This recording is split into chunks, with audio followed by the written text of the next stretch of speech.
Assalamualaikum warahmatullahi wabarakatuh dan selamat pagi cikgu ucap kepada semua murid 5 Iman yang cikgu kasihi dan cikgu sayangi. Untuk kelas kita pada hari ini, cikgu akan terangkan mengenai kitaran air semula jadi. Apa sebenarnya kitaran air semula jadi ni? Jadi, kitaran ini bermaksud pergerakan air dari permukaan bumi ke udara dan akhirnya turun semula ke permukaan bumi sebagai hujan. Sila lihat gambar rajah kat bawah ni. Pergerakan air dari permukaan bumi dekat sini. Dia bergerak ke udara dan akhirnya turun semula ke bumi sebagai hujan. Jadi persoalan dia, macam mana air ni bergerak sedangkan air ni tak ada kaki, betul tak? Kita akan tengok selepas ni. Yang kedua, kitaran air ni merupakan satu proses yang sentiasa berulang dan tidak akan berhenti. Bila kita cakap kitaran je, tu bermaksud kitaran tu dia sentiasa berlaku. Maksudnya, bila air dekat sini, dia akan naik ke udara dan dia akan turun balik. Dan dia tidak akan berhenti dekat bila dia turun je. Dia akan naik semula dan turun balik ke bumi. Dia akan naik, turun semula dan sentiasa berulang. Sentiasa berulang sampailah kiamat. Okey, dan yang ketiga yang cikgu kata tadi, macam mana air ni dia boleh bergerak dari bumi ke udara, lepas tu turun balik ke bumi sedangkan dia tak ada kaki. Jawapan dia adalah ia melibatkan proses perubahan keadaan jirim air itulah. Ingat lagi tak? 5 proses perubahan keadaan jirim air yang dah kita belajar. Kita ada pembekuan, kita ada peleburan, pendidihan, penyejatan dan kondensasi. Jadi dalam kitaran air semula jadi ni ada 2 proses perubahan keadaan jirim air. Yang pertama, penyejatan dan kondensasi. Itulah maksudnya air ni dia bergerak dari permukaan bumi ke udara dan turun balik ke bumi tu sebab dia berlaku proses perubahan keadaan jirim tu.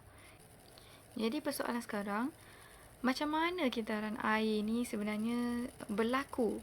Kita dah tahu tadi air bergerak dari permukaan bumi naik ke udara dan kita dah tahu air tu boleh bergerak sebab berlaku perubahan keadaan jirim air. Tapi macam mana? Saya akan terangkan. Jadi ini adalah gambar yang biasa awak akan tengok bila kita sebut je kitaran air semula jadi.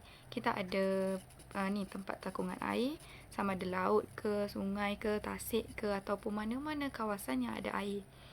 Dan yang kedua, kita mesti ada matahari, kita ada awan, kat sini kita akan berlaku hujan dan ada pengaliran air. Jadi yang pertama, kitaran air semula jadi ni berlaku dengan proses penyejatan. Masih ingat lagi tak? Cikgu tanya dulu, apa beza proses penyejatan dengan proses pendidihan? Ya, kalau proses pendidihan, kita perlukan seseorang untuk panaskan air itu atas api. Tapi kalau proses penyejatan, kita hanya perlukan matahari. Sebab tu kita kata kitaran ni adalah kitaran yang semula jadi. Maksudnya kita tak perlukan manusia untuk panaskan air itu. Kita hanya perlukan kehadiran matahari. Jadi matahari ni dia akan memanaskan air dekat permukaan ni dan seterusnya bila panas air tu akan tersejat menjadi wap air. Dan wap air ni kita tahu keadaan dia adalah gas. Bila gas dia bersifat ringan dan akan naik ke udara. Bila naik ke udara dia akan berkumpul, dia akan terkumpul sehingga membentuk awan. Okey, bila awan ni dia mengandungi terlalu banyak wap air, bila satu-satu masa awan ni dia akan mengandungi wap-wap air yang sangat banyak sehingga dia jadi berat. Bila dia berat, apa akan berlaku? Ia akan berlaku hujan. Ni kita panggil proses kondensasi. Okey, awan tu akan terkondensasi menjadi hujan. Ingat lagi proses kondensasi? Okey, perubahan keadaan gas ke cecair, iaitu dari wap air yang ada dalam awan tu dia bertukar menjadi cecair, jadi hujan. Dan hujan ni akan turun semula ke bumi dan membentuk pengaliran air.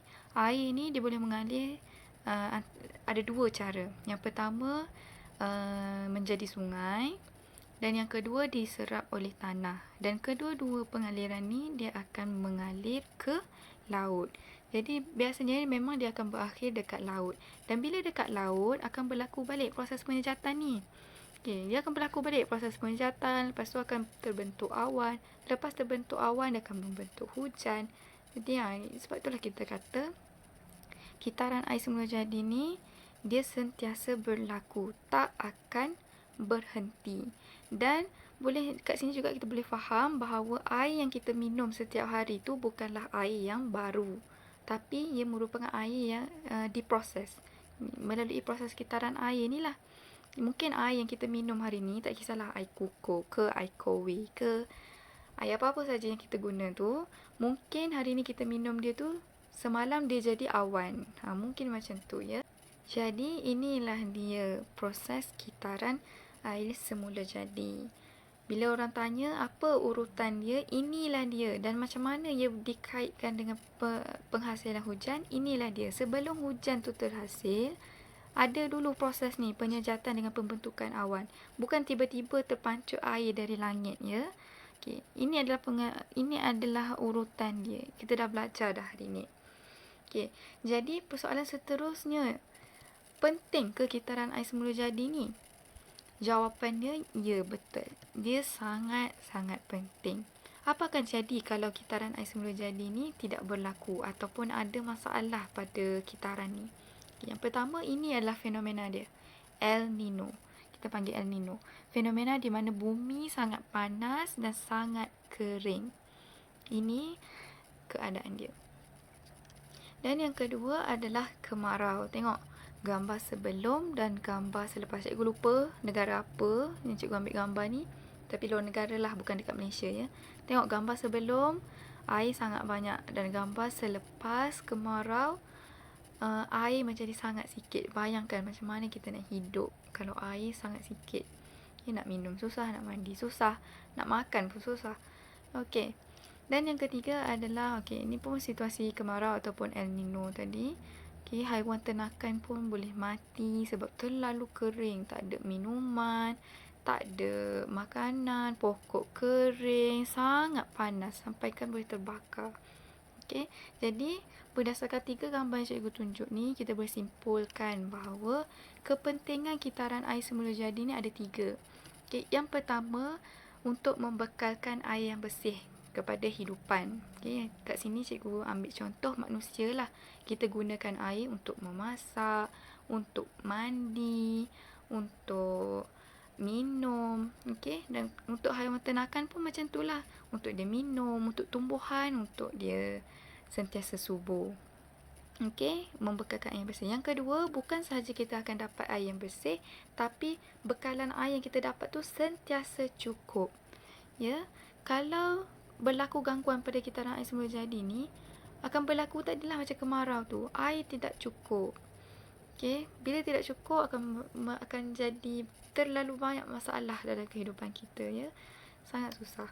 Dan yang ketiga yang paling penting adalah untuk menyejukkan bumi. Suhu bumi ni sentiasa rendah dan sentiasa sesuailah untuk hidupan, untuk manusia, untuk haiwan, untuk tumbuhan. Kalau berlaku masalah pada kitaran air semula jadi ni, cikgu tunjuk tadi situasi fenomena El Nino di mana bumi sangat panas, sangat kering, pokok mati, hidupan mati, manusia pun boleh mati sebab terlalu panas.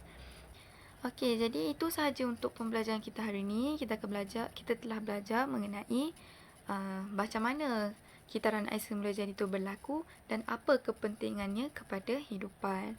Jadi sebelum cikgu akhiri penerangan cikgu hari ini, cikgu nak kongsikan satu kata-kata hikmah, iaitu dari air kita belajar tenang dan dari batu kita belajar kuat. Bukan air ni bukan sahaja kita dapat minum, kita dapat mandi, bersihkan diri, tapi dari air ni juga kita boleh mendapatkan ketenangan dan mendekatkan diri kita kepada Pencipta. Jadi itu sahaja penerangan cikgu hari ini. Harap kamu faham. Sekian, terima kasih.